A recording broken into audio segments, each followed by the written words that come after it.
Guys, তোমরা কেমন আছো? আশা করি ভালো আছো আর সুস্থ আছো। আর আমিও ভালো আছি। ভালো বলতে পুরোপুরি এখনও ভালো হইনি, মোটামুটি মানে সুস্থ। মানে বলো তো, জ্বর আসার হয়তো জ্বরের ওষুধ খাচ্ছি, পুরো 2-3 দিন খাচ্ছি, কমে যাচ্ছে জ্বর। আবার 2-3 দিন পর আবার জ্বর চলে আসছে। জানি না এরকম কেন হচ্ছে। দেখো চোখ মুখগুলো না ফুলে গেছে, একদম শরীরটা ভালো নেই। আর একদম ভিডিও তো করতেই পারছি না। 15ই আগস্টে চলে আসলো। কালকে ভাবছি একটু রেডি হয়ে, ছেলে বাড়িতে নেই, একটু ভিডিও করব। হঠাৎ রেডি হওয়ার পর বাইরে যাব, তখনই খুব এত জোর বৃষ্টি শুরু হয়েছে আমাদের এখানে, আর বাইরে যেতেই পারলাম না ভিডিও করতে। তাই একটু ঘরে বসে বারান্দায় বসে একটা ভিডিও করলাম।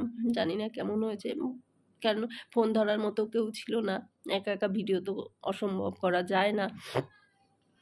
আর শরীরটাও ভালো লাগছিল না, কারেন্ট চলে গেছিলো, একদম মানে নাজেহাল অবস্থা।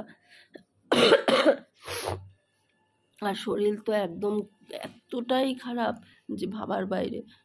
আর ছেলে পরীক্ষা শেষ হয়ে গেছে, ছেলে গেছে পিসি বাড়িতে, আমি একা বাড়িতে। দেখো ঘর অন্ধকার করে শুয়ে আছি, কি করব? তাই ভাবছি তোমাদের সঙ্গে একটু আড্ডা দিই।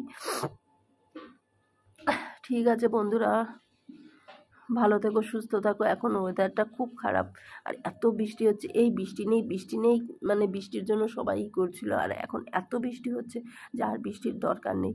পুরো মানে কি বলবো, ঘর দুয়ার মানে শরীরটাই পচে গেল বৃষ্টির কারণে। আর ভালো লাগছে না বৃষ্টি। ভালো লাগলে অবশ্যই লাইক কমেন্ট শেয়ার করবে।